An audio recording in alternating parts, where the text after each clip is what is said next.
making a bowl or missing a bowl, Kentucky has to move on from Mark Stoops. It is time. Even if he comes back, it's not fun right now. It's not fun for anybody, especially, the way that offenses look. The defense looks great, but once again, Mark Stoops is a defensive guy. But it didn't look so good against Tennessee. Bad matchup for you there. And you've got some offensive weapons, but it's time to just start all over. Hello, everyone. Welcome into Yelling from the Couch. I'm Brent Humphries, joined by my co-host, Gordon Chatterton. We're here to talk a little college football. We're at week 11. Most teams have 8 games down, 2/3 of the season over with. Gordon, how are we doing over there today, man? You doing all right? We were up late last night for a late NFL podcast, and here we are for college football today. How's it going? Pro-wise, not so great, but we're not talking about that today. Yeah, we came out of frustration out yesterday. Yeah, little rants. Sorry, you had to probably edit a lot last night. It happened. You had a lot because I kind of spoke kind of freely at times. It happens. Yeah. Good thing about the edit buttons. Yeah. Edit buttons are friend around here. So, hey, last week you said your team did really well. Man, let's go ahead. Let's talk about it then. Let's go ahead and start out with the number one team in the land, the Ohio State Buckeyes, as they defeated the Penn State Nittany Lions 38-14 in Penn State. Gordon, how was Saturday for you? I know you're kind of a house divided over there, but you had to be feeling pretty good, right? Oh, yeah, I feel great. It had a good game, good passing. It had a slow start. They kind of let them hang around there in the first half, only up 17-14 when the first half ended, and then just took over in the second half. It was like they didn't want to crush their spirit there early in the game. They ended up taking it away later on. Yeah, as they tend to do to most teams that for sure. A lot of them, they snatched them right in the first quarter, but yeah, it's like Ohio and Penn State, they didn't. For whatever reason. Yeah. But the second half, they really turned it on and got it. Ohio's like the little brother, and most of the other teams are like close and distant relatives. Anyway, so I'm sitting there looking at, well, I mean, we did get the running game going again. Jackson did have over 100 yards. Sayin had 4 touchdown passes. He had 4 touchdown passes and 3 incompletions. It's a pretty good stat line. Yeah. Both are number ones. I don't say 1 and 2, our number ones. 1A, 1B. Yeah. One of them had 5 catches, 124 yards and a touch. The other one had 6 catches, 123 yards and 2 touches. And that's not a bad day. Cutties. Yeah, not a bad day. It's a very good day at the office. Defense did their job, kept them at 145 yards passing, 55 yards rushing per team. Oh, good day. Very good day. Yeah, absolutely. Penn State, one of their quarterbacks I see was a Clifford. Is that Sean Clifford's brother or something? I don't know. Might be. He threw a pass, so I don't know anything else about that. Yeah, just a dominating performance once again. Mr. Sayin is boosting that Heisman candidacy a little bit. I know you don't want to jinx it or anything, but hey, there's 2 wide receivers out there too that may deserve a little love from the Heisman getters as well. Yeah. Yeah. To me, I mean, Smith a little bit more than Jackson. Smith got going again this year. Then once they started, putting all the focus on number 4, Tate's been wide open. He's been single coverage because you can't double. Because if you double him, you're leaving Jeremiah Smith one-on-one, and every time they left him one-on-one, it was a touchdown. Because I think he was only left alone like 3 times. Yeah, and, the defense as well. 4 sacks for the defense and a pick. Caleb Downs gets an interception. My guy that I mentioned last week is one of my players that I'd like to see the Bengals get. Arvell Reese gets a sack and 2 tackles for loss. So perfect time for me to bring him up on the podcast last week. Yeah.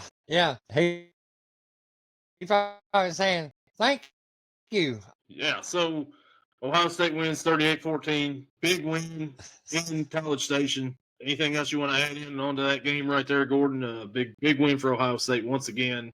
8 in a row for this season. Start out 8-0, number one team in the land, rolling right. No, I think we got everything. I think we got everything covered. It was a pretty standard Ohio State game. Yeah, beatdowns seem to come around quite a bit when Ohio State comes to your town, this year especially. The next matchup we're going to talk about here last week, and hey, looky here, Gordon. The Kentucky Wildcats go down to the Plains and defeat Auburn 10-3 in a thrilling game. SEC win on the road. You really can't take those for granted. Kentucky goes and gets it done. And as I mentioned on this podcast last week when I made a pick, I said Kentucky will beat Auburn and Hugh Freeze will be fired the next day. And well, lo and behold, Hugh Freeze is fired right after that game. Mark Stoops continues to be kind of the grim reaper of the SEC football.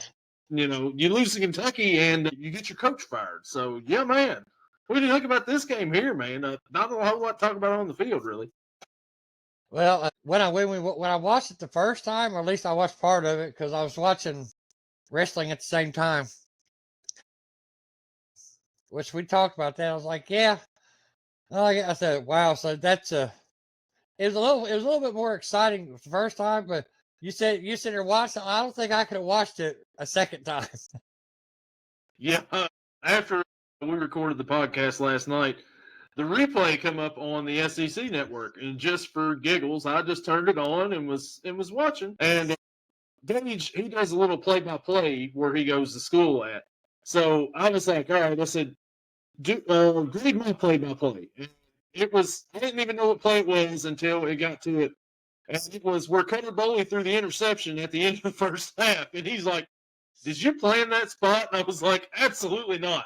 I completely forgot he threw that pick right there. And if it wasn't for that, Kentucky may have shut out Auburn in that game. Well, yeah, because that gave them the opportunity to have the ball there at the end of the half to score, like, constantly happens on Kentucky. Mark Stoops is still the worst coach before the half at 2 minutes or under. I don't know. He can't figure it out. But overall, I mean, Boley didn't do too bad. I mean, I wrote down, I said, was it good defense or bad offense? I couldn't tell. I don't know. It wasn't good. It wasn't good offensively either way, both these teams. Hugh Freeze, I don't know what he was doing.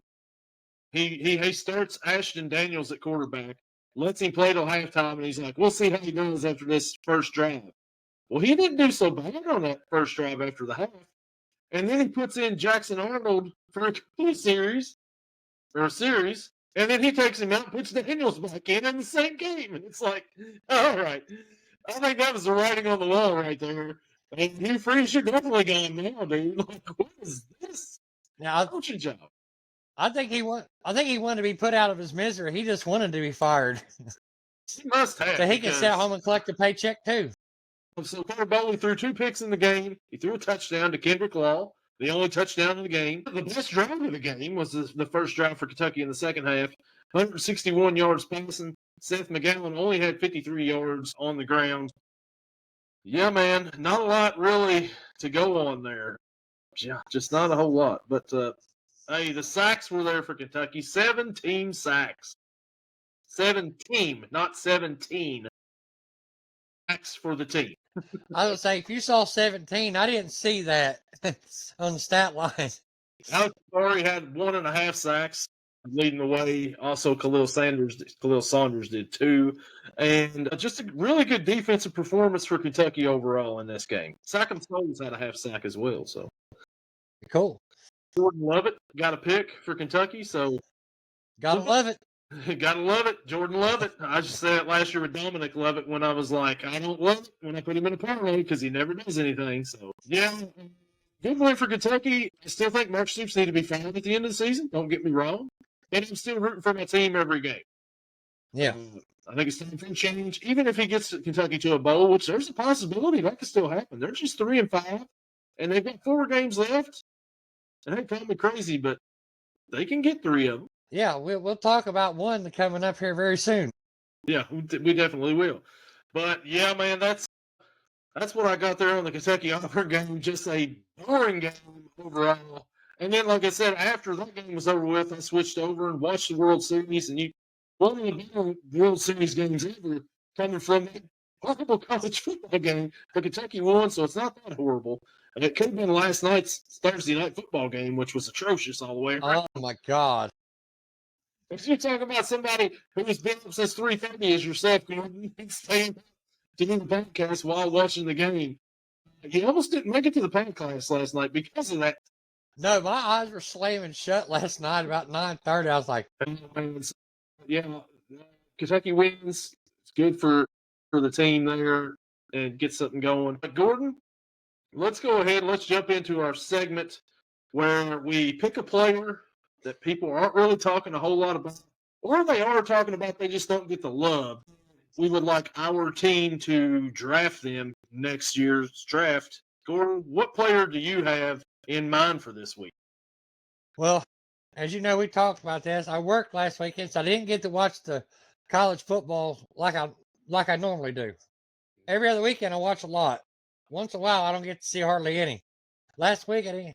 But I do have a player, and it's from my team because it's really the only game I really saw much of. Kenyatta Jackson Jr., defensive tackle. He just pushed people. He just pushes people around. You don't move him. You know, I know I'm trying to get some offensive linemen, but it's hard to. I mean, I had one last week, but I think Jackson Jr. has probably got to be about, other than Caden Curry, because he's the edge rusher. Jackson's the one that pushes them out to the edge rushers, like for Arvell Reese and Caden Curry. But that is the player I want to give some love to is Kenyatta Jackson Jr. Nice. So I'm going to go with a player here. He didn't play last week. He was off. But after the Bengals' performance this past Sunday, and one of the key plays of the game, we talked about it last night, so I'm not going to get all fired up like I did. But at the safety position, when you have a guy just throwing shoulders out into people, tight ends especially, kind of looking for somebody who's going to be a little bit stronger, who maybe can wrap up a tight end, at least slow him down, and not just throw a shoulder into him where they bounce off and pinball all the way to the end zone. Obvious pick here would probably be a Caleb Downs as a safety, right? Yeah. You know. But I'm not going Caleb Downs. I went an Ohio State player last week, so I'm not going to go back-to-back weeks Ohio State player, or I would sit here every week and pick an Ohio State player that I think would be a good fit for the Bengals. So I'm not going to do that this week on here. And instead, I'm going to go with a guy who plays in the Big Ten, who was in the Big Ten last year, but he's transferred, and that is safety Dylan Thinnaman from Oregon. He was at Purdue the past few years. He's got 7 total interceptions in his career. He's got 161 tackles, or 247 tackles, 11 passes defended. And this guy can cover tight ends, and he's good in the running game. I think that's what the Bengals need right now. There's needs all over that defense. So instead of me kind of going obvious and going Caleb Downs, I'm going Dylan Thinnaman because he's a sound safety, and he's got the skills that you need out there to just the fundamentals. He's a fundamentally sound safety, and the Bengals kind of need to go back to the fundamentals, I believe, at this point in time. So I like him, and I wouldn't mind seeing the Bengals take him in the draft. That's really a good pick. And speaking of Purdue, yeah, we'll pick that one here in a little bit. Oh man, so Gordon, that'll bring us now to our next segment here, and that would be Yell or No Yell. Gordon, how many Yell or No Yell topics you got this week? I only got a couple. I forgot to write them down, but I got them up here. So, all right. Well, if you want to go ahead and hit me with your first one, I got him up. I got him up in my head. Miami. We talked about last week. Miami is completely done. I don't think they have a prayer of getting to the ACC championship, and I'd say they're out of consideration for the top 12. I'm yelling with you on this one. This was a potential one of my Yell or No Yell topics, only with a different team in the ACC. But Miami, I think they're done for 2 straight losses. The ACC is a weak conference to begin with. They may just get one team in there from the ACC. I don't think it's going to be Miami this year. I'm yelling with you. They've not looked good the last couple of weeks. Carson Beck looks like Carson Beck from last year, which is not good, especially the last few weeks. Yeah, Miami's in trouble, big-time trouble now. Yeah, I mean, I sent you emoji one time a game, a dumpster fire, because that's what he looks like playing. It's amazing what he looked like the first 5 weeks, and then you get to the Loserville game, and he looks like garbage, and then the following week he looks like the garbage on fire. His season hit a cliff and just dropped. He's like Wile E. Coyote hitting the cliff and going. Yeah, that's how his seasons went. For my Yell or No Yell first topic, I'm going to stick around with this topic right here in the ACC, and it is, and I hate to say this so much, I really hate to say this as a Kentucky fan, the Louisville Cardinals are going to win the ACC championship and be in the 12-team playoff. Right now, I got to yell with you. They're playing better than anybody else in the ACC. I kind of thought it was going to be Georgia Tech, but they hit a wall last week. Duke's been sneaky too lately. Who's that? Oh, yeah. Duke's good. I mean, I figured they was. Yeah, they're not winning the ACC, but they're sneaky. Oh, yeah. They can ruin some dreams if you're up there on top and go in there and play them and take them lightly. But I didn't understand why. Yeah, remember a couple weeks ago when Georgia Tech went to Duke and they was actually road dogs being undefeated. And I didn't know why. Mm-hmm. When I watched the game, I figured out why. They're actually a really good team. Yeah, they are. But I feel bad right now. I mean, because I only feel bad because it's Louisville. If it's any other team, I'd be like, oh, okay, whatever. But it's Louisville, so I don't feel good about it picking them for that. But I think that they are the favorites right now to win the ACC, and I think that they'll probably do it because, yeah, the ACC pretty much sucks. No offense, Gage. I know he's hoping the Pitt Panthers get up there. I mean, they've got a pretty good record, and they're a pretty good team, but I don't see – Virginia hasn't impressed me. Georgia Tech didn't impress me last week. That was a disappointing loss, I believe, at NC State. And then, Louisville is right there, and Pitt's right there. So Miami is as they're done. Miami's done. They don't have any shot to win the ACC, and they're out of the top 12-team playoff. Florida State, beginning of the year, yeah, we seen what happened after that. Norvell's probably going to be fired for long. So, yeah, that's what I think. That's what I think on that one. That's my first Yell or No Yell. What's your next topic, Gordon? Well, before we do that, pack your bags, prime time. It looks like you might be getting a call for job offer to Florida State.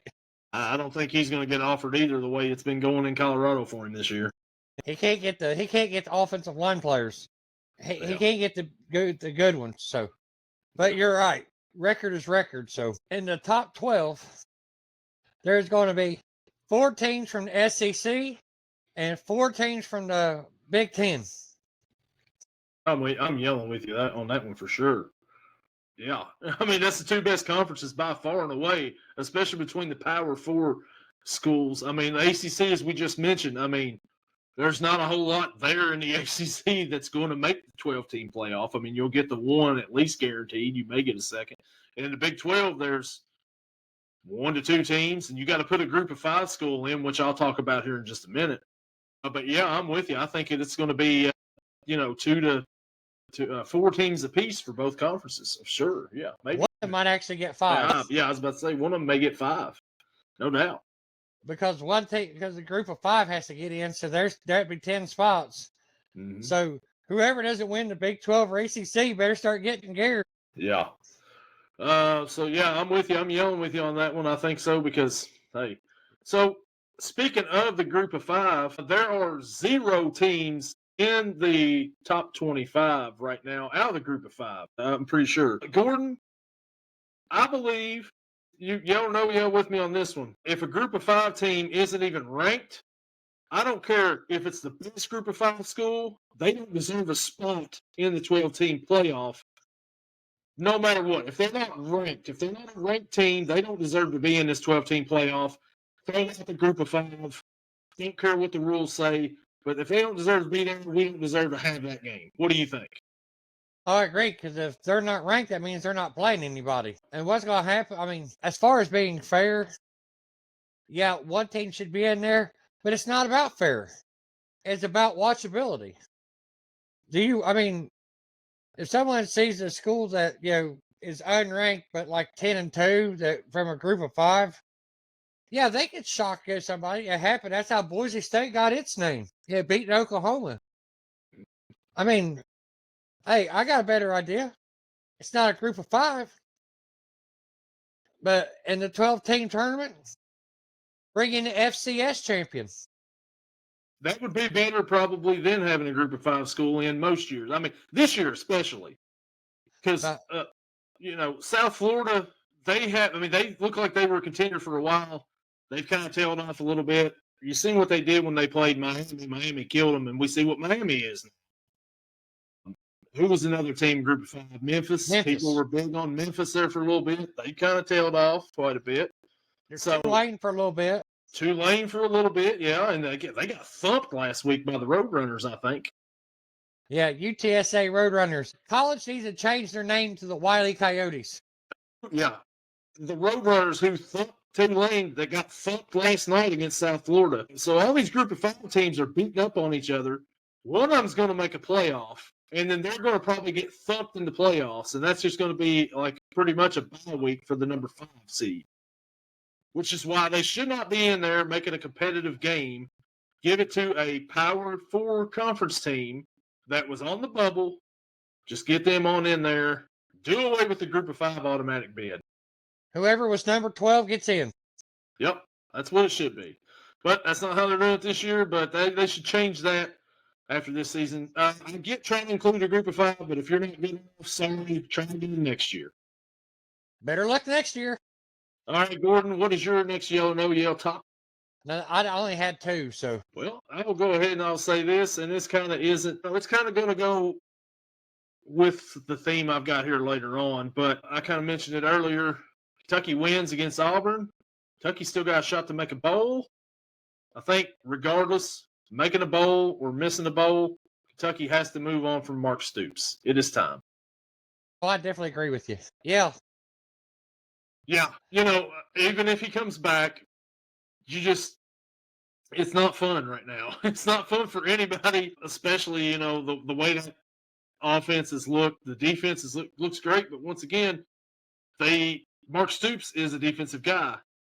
But it didn't look so good against Tennessee. Bad matchup for you there.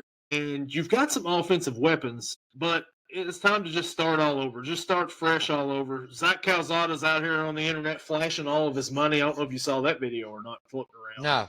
Kentucky. So he's out here now, and he's just like counting his $100 bills all over the place. And it's like, all right, so we've scouted and we've wasted money on this guy right here. That's not a good look for Kentucky right there. The guy got paid $1 million, and the hometown kid that you already had in your locker room takes over and has looked a whole lot better than Zach Calzada ever thought about looking here. So Kentucky just needs a fresh start scouting a little bit better with a different group, and just some fresh blood in there for Kentucky after this season. Let's go. Yeah, whoever decided on Calzada, look at him and say, do you like him? Well, say, yeah, I think he's pretty good. Then he's definitely out. So that'll do it for Yell or No Yell. And Gordon, let's go ahead and let's get into our picks for this week. We've got a few games here coming up, and let's go ahead and let's start it out in the Big Ten. The number 2 Indiana Hoosiers travel to College Station to face, not College Station, State College, whatever it is. They travel to Penn State to face Nittany Lions. Indiana is a 14.5-point favorite on the road. Gordon, what are we thinking on this game right here? I wonder what they know that we don't. Now, I know Penn State kind of, put up a fight last week. Ryan Day won't step on their throats. It's obvious Indiana will. They had a slow start, but boy, it didn't stay slow very long. I mean, they just absolutely stomped. Barely. They scored a lot, wasn't it, 55? Yeah, it's 55-10 over Maryland. Yeah, it started slow, but boy, it didn't end that way. No, it did not. It turned into a boat race real quick. And I hate saying this because, well, you know why? Indiana in the cover. Yeah, Penn State, like you said, put up kind of a little bit of a fight. The James Franklin-less Penn State Nittany Lions, the Drew Aller-less Penn State Nittany Lions, facing Ohio State at home. Ohio State just put it on them in the second half. Like you said, Ryan Day didn't like step on throats, but Kurt Cincinnati doesn't have a problem with it. This guy, he just, if it's them as a favorite or an underdog, he's just going to keep on going. And I think maybe This is kind of a revenge game last year for that college football playoff game. I've got Indiana winning this game here, and I got Indiana covering that spread because Indiana always covers. So I like Indiana here. The next matchup we're going to head to, we're going to go to the SEC, and we're going to go number 5, Georgia Bulldogs, traveling to Starkville and those stupid cowbells to face the Mississippi State Bulldogs. Georgia is a 9.5-point favorite on the road. Gordon, Georgia's been a little shaky at times this year, but they're still number 5 in the nation. Still in the driver's seat to win the SEC. What do you think about this one? I'm a firm belief that I don't know what's going on with Georgia, but they do keep winning. I mean, it's like it's not even half to half; it's quarter to quarter. First quarter they play like dog crap, and then the second quarter, they dog walk the opponent. Third quarter, kind of stumble and trip and fall, and then the fourth quarter, it's a boat race again.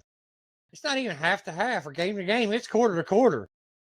And sometimes it's from possession to possession. But I got Georgia winning the game. Them cowbells are annoying. And I can see how it would distract you. So I got them Georgia winning, but not covering.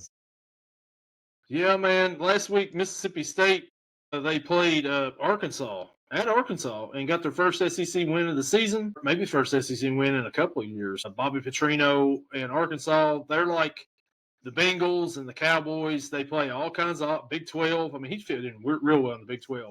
All offense, no defense. It's shootout whenever Arkansas is playing, but Mississippi State got the better of them last week on the road. They're back at home this week hosting Georgia. Georgia coming off of the win in the cocktail party against the Florida Gators. And they didn't look very good. Like you said, you never know from quarter to quarter. Sometimes it's drive to drive. Little John Stockton is one of the more inconsistent quarterbacks that we've got in college football this year. But that being said, I think Georgia gets the win in this one, and I'm with you. I think that the Dogs cover because those cowbells are annoying, and this will be a game into the fourth quarter. Georgia's going to get, Georgia fans are going to be really nervous getting late into the fourth quarter, but Georgia will end up pulling it out. And the next matchup we've got is a top 10 matchup in that Big 12 that we just mentioned. The BYU Cougars travel to Lubbock to face the number 8 Texas Tech Red Raiders. Texas Tech is a 10.5-point favorite. Gordon, the disrespect for those Mormons out there in BYU, it happens weekly. What do you think on this one, Gordon? It does happen a lot. But this time I think them being underdogs is warranted. Texas Tech is a hell of an offense. And for Big 12, they don't play bad defense. It's not great. It's not good, but it's not bad. I know BYU can play some defense too, but mainly they have close games that shouldn't be close. They're kind of like they don't want to step on nobody's toes or throat or nothing. Sometimes you got to break a few toes. Obviously, watch Indiana. They don't mind breaking your toes, ripping your spirit out, stabbing you in the heart. They don't care. But I got Texas Tech winning, but I don't have them covering. This is going to be a close game. Yeah, I think this is going to be a good game here. Will the Tortillas hit the field? I don't know. Maybe, maybe not. But, man, BYU undefeated so far. They beat Utah a few weeks back. They blew out Iowa State. Texas Tech, on the other hand, they blew out Kansas State last week. Like you said, they played really good offensive. Looked really good. The thing that worries me with Texas Tech is their quarterback, Baron Morton, I think is his name. This guy's been there for a while. Really good quarterback. But the guy is often injured. And when he gets injured, that team's just a different team. He gets injured quite a bit, though. Will he stay healthy in this game? We'll see. That's to be determined. But because this is the only game where I see this could be possibility, I'm going to roll with the undefeated BYU Cougars in this one. Give me the Cougars because they're the road dog, Jesse James. And there's my one for this episode. And our next matchup, we've got the number 9 Oregon Ducks traveling to Iowa to face the number 20 Iowa Hawkeyes. Oregon is a 6.5-point favorite on the road. Gordon, what are we thinking here in this Big 12 matchup? Big 10 matchup. In this matchup up here, I've got Oregon winning, but no covering. I said, and don't be shocked if Iowa wins. They don't have no offense, but weird things happen in Iowa, especially in November. Some of the craziest games ever. I mean, they beat Ohio State at a night game in November. They've done it to the team up north. They've done it to Penn State. They've done it to everybody, but it's always when they're at home and it's in November. Yeah, both of these teams coming off of a bye week. Iowa dominated Minnesota the last time that they played at Iowa. So that's a pretty big deal. And Oregon kind of just they beat Wisconsin, but it wasn't impressive. It was kind of a game. Iowa wants one of those games because, like you said, offensively they're not too impressive, but defensively they're always good. They're always really good until they play a really, really good team. Oregon's a good team. I don't know if they're a really, really good team. Usually the over-under in this game is like any over-under, you always take the under in an Iowa game. This is 42.5, so I think take an under in this one as well, continue that streak there. But give me the Ducks in this one. I'm with you. I think they win, but I don't think they cover. I think Iowa makes it ugly, keeps it close, and hangs around for quite a bit in this one, and the crowd will be into it. And it'll get, it'll be dark there. So towards the end of the game, you give me Iowa to cover, but Oregon to win. And now, let's go to the number one team in the land, the Ohio State Buckeyes, traveling to Purdue to face the Purdue Boilermakers, West Lafayette. Ohio State is a 30.5-point favorite on the road. Gordon, what a point spread, and what do you think? I think that's one of the largest point spreads of the year so far, isn't it? Yeah, for a Power 5 or Power 4 game, yes. But yeah, I don't take I'm not doing the cover, no cover. They probably will, but I'm still not going to. I'm not going to say it. I say they're going to win and very, very comfortably. Like I said, it's at Purdue, and I still have nightmares about the Rondell Moore game. Give me Ohio State, and I do believe I know they'll probably win. They'll probably win comfortably, and I'd say we're going to see 4 different touchdown scorers. I mean, other than the two usuals, Tate and Smith. I think Jackson and Donaldson will probably both get a rushing touchdown, or they'll score. We all know what Ohio State is. They're the number one team in the land, for sure.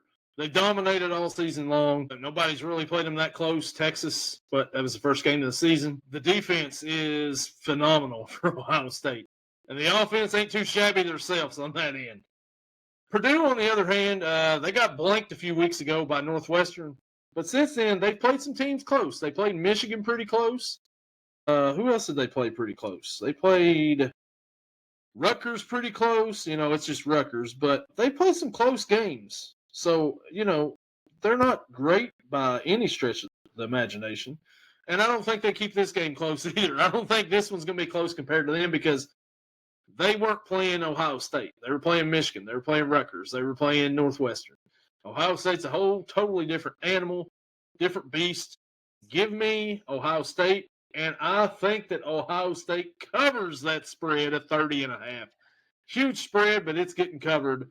Give me the Buckeyes. And the next game we're going to go with, and it is going to be in the SEC. Number 3, Texas A&M travels to Columbia to face number 22, Missouri Tigers. A&M is a 6.5-point favorite on the road. Gordon, what do we think here? Okay, now, I wrote this down because I just wanted to make sure Texas A&M is a hell of a team. But I got this feeling this right here is my dog pick of the week. They're home dogs. I've got Missouri coming out on top because all good things must come. And Tickle Me Elko always has a burner game a year. I believe this one's going to be it. Wow. So you're picking the upset here, Gordon? You're not going to believe what I had down for my upset here. I went with a road dog because I had to take a road dog earlier just because I had to throw in the reference. But I wrote down that Missouri is going to win this game against Texas A&M. Texas A&M is a top 3 team. Nobody's talked about them all season. We've mentioned how appreciated they've been. Well, we're going to find out, they're going to find out that while Missouri has got one of the better running backs in the league, I think he's going to run all over them. And the Missouri defense ain't too bad either. Missouri's a really good team. This game's at home. It's in the prime slot in the middle of the afternoon. All eyes going to be on this one for the SEC. I think Missouri pulls off the upset over Texas A&M, and of course they cover because they're the home dogs. And I can't say anything on that one, but yeah. We stay in the SEC for the next matchup, and that is the Auburn Tigers with a brand new interim coach traveling to Nashville to face number 16 Vanderbilt Commodores. Vanderbilt only a 6.5-point favorite in this one, Gordon. Vandy coming off of a loss last week. You think they can bounce back this week? Yeah, I think they will bounce back. Once again, that was a loss that was totally attributed to a turnover from Mr. Pavia.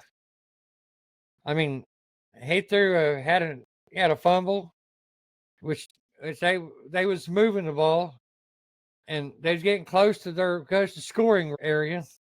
He fumbled the ball, and they went down and kicked the field goal. That's a minimum of 6-point swing. I mean, so he doesn't do that. He doesn't do that 2 games in a row. And I'm not all that in Auburn. There's nothing to be impressed about with them anyway. So I have Vanderbilt, and I've got them covering probably pretty easily. Yeah, Vanderbilt last week, when you get down 34-10 going into the fourth quarter, you put yourself in that big of a hole and you come back and you only lose 34-31.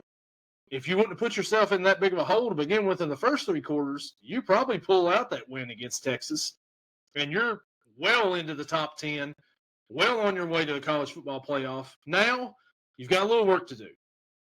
Auburn, on the other hand, fresh start, interim coach. Everybody's going to be fine. Yeah, let's go. No, it's not going to matter. You can put Jackson Arnold in there, Ashton Daniels. It doesn't matter who's quarterbacking for them. That team is awful. First-hand experience. I don't think that their offense is very good at all. I do think they got a pretty good defense, but I don't think they're going to have a whole lot for Pavia and the guys. Give me Vandy. I think Vandy covers this spread. 6.5, I think, is low. Give me Vandy because they're going to be able to put points on Auburn. That's at home. Now, let's go back to the ACC. Let's go with the Wake Forest Demon Deacons traveling to Charlottesville to face the Virginia Cavaliers. Virginia, 6.5-point favorite. Gordon, what do we think here? Virginia just got 1 loss in the season, or 2? I think it's 1. Once again, this is a team that, I mean, yeah, they're 14th and they're undefeated, but they've skated by every win they've had. I mean, of equal talent distribution on the field. I have Virginia, but I don't think they're going to cover. Wake Forest is better than what they think they are. Yeah, Wake Forest got a 5-3 record, and I'm with you. I think that they're better than what you think.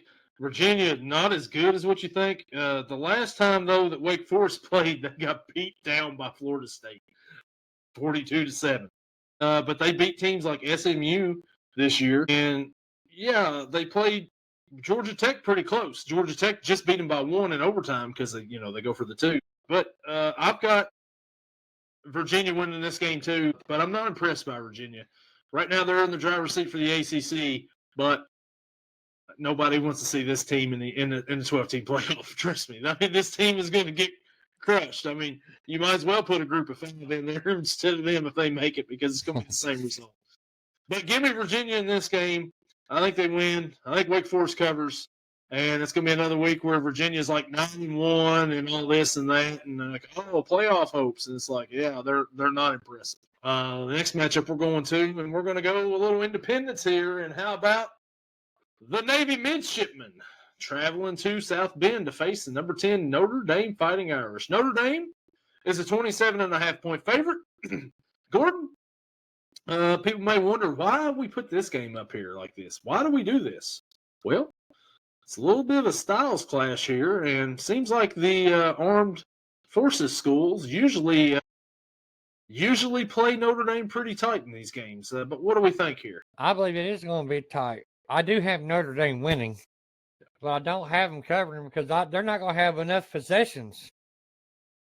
I mean, Navy's going to score on them at least once or twice, and they're not going to have enough possessions to have a 4 touchdown win over. If they have 5 if they got 6 possessions, they've had a good day because Navy's going to possess the ball for going to possess the ball for over half the game. Navy does put up a few points, but they're not going to want to play in a up and down kind of game with Notre Dame. Trust me on this one. I'm with you here. I think Navy covers the spread. Notre Dame wins. They'll win kind of comfortably, but there won't be enough possessions to cover the big spread. But I think Navy could keep it within 2 touchdowns and kind of scare Notre Dame just a little bit. Just a little bit, just not enough. So the next matchup we've got, and that would be SEC matchup. The Florida Gators travel to Lexington to face the Kentucky Wildcats. Florida is a 3.5-point favorite on the road. Gordon, what are we thinking here in this matchup? Well, evidently, the odds makers are thinking they're pretty evenly matched because a home team is always gets a. No, they think that Florida is a touchdown better. Yep. No, they're not. I got Kentucky winning. It's not impressed me at all. I like it. Florida played Georgia pretty close last week. Florida beat Texas earlier in the season. Florida also fired their coach sometime this season. Florida's been a disappointment. Florida's coming up to face Kentucky in November for the first time since like the 80s. The weather's not going to be that big of a factor really in this one. Kentucky coming off of a huge win last week against Auburn. Well, not really a huge win in terms of standings and all this, but a huge win for Kentucky as in their first SEC win in their last 10 SEC games. They get Florida coming in. Mark Stoops and the guys wanting to ugly this thing up. Let's get ugly. Let's get ugly again. Give me Kentucky in this one. I think Kentucky wins it. I think they cover. I think Cutter Boley has a better game than he did last week. And Kentucky gets after DJ Lagway quite a bit in this one. And Kentucky gets their 4th win of the season and then just need 2 more. The path to a bowl is still there. After this Florida game, you get Tennessee Tech. All right, I feel good about Tennessee Tech, Then you get the Vanderbilt Commodores. That was a little heavy for sure. And then you get Louisville. It's a rivalry game. Kentucky will be up to play that game. If you can get this win against Florida this week, there's a path to a bowl for Kentucky for sure. But you've got to win Friday. You've got to win Saturday. That's for sure.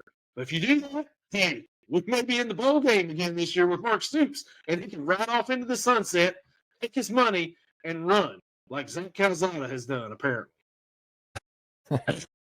So our last matchup we've got here on these top 25 pick'ems, and that would be the LSU Tigers traveling to Tuscaloosa to face the number 4 Alabama Crimson Tide. Alabama's a 9.5-point favorite. Gordon, no Brian Kelly for LSU. What do you think on this one here? Is this going to be close? Yeah, it'll be close because LSU does have talent, and they're going to be motivated. They got a new coach. Because that's the way all teams play with new coaches. It's like ignition in the butt. It's for some reason it makes them want to play. Not like the money they're getting or the education isn't enough, but I got Alabama winning. I got them covering just for the simple fact that it's Alabama and it's in Bryant-Denny Stadium. And I have no faith in Nussmeier at all. Me either. I mean, somebody on here picked him to be a potential Heisman candidate at the beginning of the year. I don't know who done that. That's silliness. Anyways, LSU, they fired Brian Kelly 2 weeks ago after being beat down by Texas A&M at home in Death Valley at night, which never happens and should never happen to LSU, but it did that night. And he didn't last much longer. They get a bye last week, so you've got 2 full weeks with a brand new coach. Will that help? Yeah, that'll help a little bit. Will that help enough to win this game? No, it won't. Roll Tide. Tide wins this game. Tide covers because it's at home, and Alabama is the better team by far and away, and they're going to keep, making their push to the playoffs here. LSU, they've got the talent, like you said, but they're just not. I mean, they have nothing much to play for. Maybe to play spoiler, Alabama's kind of looked a little shaky at times this year, and other times they've looked really good. But I think they win this one. I think they roll with the cover. I'm with you on this one. Give me the Tide. So, yeah, that'll do it here for our picks this week. Gordon, you got anything else you want to add here to this here program? Yeah, not talking about the Heisman, but I feel pretty good about my team so far this year. We got 2 guys that should be in the running for the Biletnikoff. We should definitely have someone up there for the Bronco Nagurski Award. and the Jim Thorpe and the Maxwell. I mean, Kentucky should have somebody, maybe the Ray Guy Award, but that's about it. Which Kentucky does have a Ray Guy Award winner a few years ago, Max Duffy, punter for Kentucky. He did win, but that was when Kentucky was actually decent and he played. Oh, by the way, not to change the subject and go back to pros, but speaking of Ray Guy, did you see those frickin' punts? Not from not from Denver, but AJ. God. See how one hit the one and just flew, it just rolled down, flew down the sideline. Yes. Over to the out of bounds right there. Yes. What a punt. He punted the square root of get your ass back there. Yeah. He went and hit and went straight. Yeah. I mean, he couldn't have walked it out there any better than what he did. And then he caught the cornered one that bounced inside the one. Yeah. Guys, I mean, they got a weapon if they only had other weapons. Yeah. The Raiders has got the best punter, but the joke is because he gets a lot of practice, a lot of in-game practice. Well, back in the day, so in the spirit of Kentucky and Florida, when Steve Spurrier used to be there, they used to interview him after the game, and he'd be like, well, Kentucky's got a great punter. So if the other team is saying, you got a great punter, that doesn't say much about the rest of your team, and that's the only positive thing he has to say. And if that's your team's MVP for the season, you had a bad year. AJ Cole may be the MVP for the Raiders. That's the best player I've seen. Because you don't get Brock Bowers involved still. Like, how does that happen? Yeah, last year he had 12, or last week he had 12 receptions for 107 yards and 3 touchdowns. Last night, he had 31 yards, and I know he had, I've never seen 3. I thought he got a 4th one, but 2 of them I wouldn't even count as targets. Like I said, one of them flew over his head on the sideline. The other one hit the dirt 3 yards in front of him. I don't call that a target. I think they only targeted him once after they tried that stupid end around like that. Why are they doing that? Let him just play tight end. Let's not do jet sweeps with Brock Bowers. I mean, come on. That's not his special. That's college bullshit. Yeah, he did that stuff in Georgia, but that's college players. Yeah, it's the NFL's a whole different ballgame. Everybody's elite out there, just about, unless you're on the Bengals. Or the Raiders offense. The Raiders offense, or the Cowboys defense. Most of the guys are elite, I should say. I shouldn't really say all, but most of them are in the NFL. The speed's a lot different, even up from the SEC. But, yeah, man, a lot of good games this weekend, I believe. The spreads are a little high on some of them, but some of them are going to be really good. Some of them may be sneaky good. My big upset pick, I got the road dog, Jesse James, BYU, and then we both got Missouri upsetting Texas A&M. So it'll be an interesting week for sure. That's for sure. Yeah, it's going to be some good football on this weekend. Yeah, no doubt.